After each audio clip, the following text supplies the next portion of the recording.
about this, the Stone Carving Festival happening July 20th to 22nd on Spark Street. With more information, we are joined right now by Danny Barber, the founder, Canadian Stone Carving Festival, and a vice president at Smith & Barber Sculpture Atelier Incorporated. Nice to have you here. That's right. Thanks very much. We also have Moira Davis, youth coordinator, Ottawa Inner City Ministries. Good to have you on the program as well.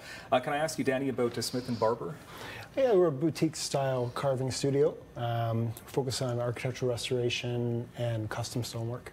Okay, so how long has it been around for at this point? Smith & Barber? Yeah. Since 2012. Okay, congratulations. Yeah, and Moira, Ottawa Inner City Ministries, obviously doing good things in our community. Tell us a bit about your organization. Sure. Well, Ottawa Inner City Ministries has been working on the streets of Ottawa for 30 years. It's our 30th anniversary this year.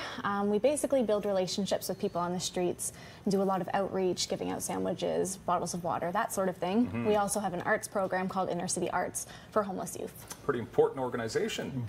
Okay, so how many years has the Stone Carving Festival been taking place? This is our 9th year. Congratulations on that as well. Thanks. So why did you decide to create this festival? Well, I wanted to help build fellowship amongst the craftspeople in Ottawa and Ontario and Canada.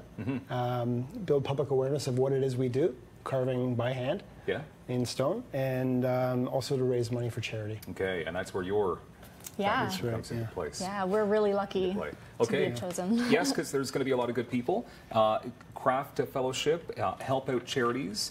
Now, can you tell us how your organization gets youth engaged on a daily basis? Sure. So it starts off by our volunteers going out onto the streets and giving out emergency supplies. That's where we're first meeting the youth. We invite them back to our art program if they're interested, and that's where we really start to build a connection. And we use arts to do that, because a lot of young people are artists and interested in art. We do art side by side with them, and that's where relationships are really built. And that's where the money goes as well, I can imagine, for all the money raised at this great event. So you have actually brought in some tools. That's right. I brought in a basic carving kit just to show everybody what sort of tools we'll be using at the festival. There'll be no power tools at all. It's completely hand-done, traditional methods. And so that's a thing then? No power tool? That's not allowed? That's right. It would look bad if you came in with a big... It'd be too noisy and dusty. And besides... it's just about the craft of carving stone. Okay, so tell us about the tools that you brought here. Okay, well, you have a number of different chisels. This is a point chisel, which is used for removing bulk of the material. After that, you come to a claw chisel or a tooth comb. And then finishing is done with a flat. And then some final finishing with, say, a rasp. Or you may move on to sandpaper. Okay, so that's the equivalent of sandpaper, you're saying? Yeah, basically, it's a file or a rasp. There's other different shapes. These are interesting. They're a gouge chisel, which you also see in wood carving. Okay. Is it difficult to take a piece of stone and create a sculpture, a masterpiece? A masterpiece, I've never done it. So well, eyes the beauty of the beholder, right? Or something. No, it isn't difficult. I teach stone carving, and most of my students come in never having picked up the tools, and they always leave feeling very accomplished, that's something. And very proud of what they do, which is awesome. That's going to feel good. Yeah. Can you tell us about some of the other charities you've helped in the past? Yes, we've worked with Habitat for Humanity for 3 years in a row, raising $11,000 each year in that area. We supported the Willowbank School of Restoration Arts 1 year, UNICEF,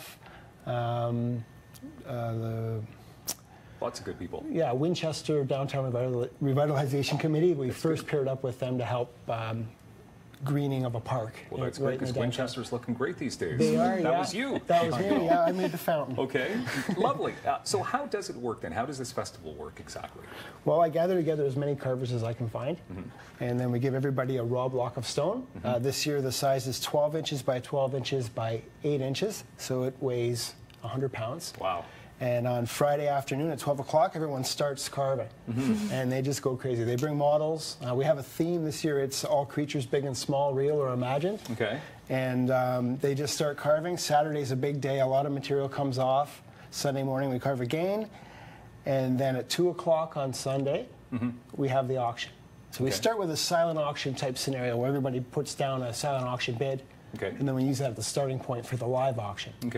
And you've got carvers coming in from all over the place. All over Canada, yeah. Yeah, okay. Yeah. Will you be carving at all, Moira? Are you going to try it out?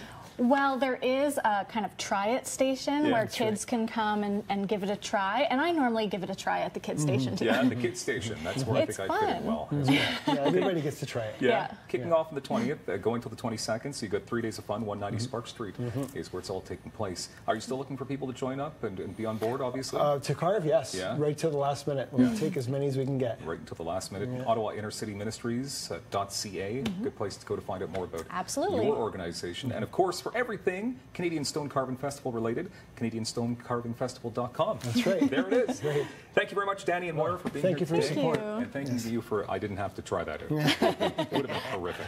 More daytime coming up in moments. Rogers Television.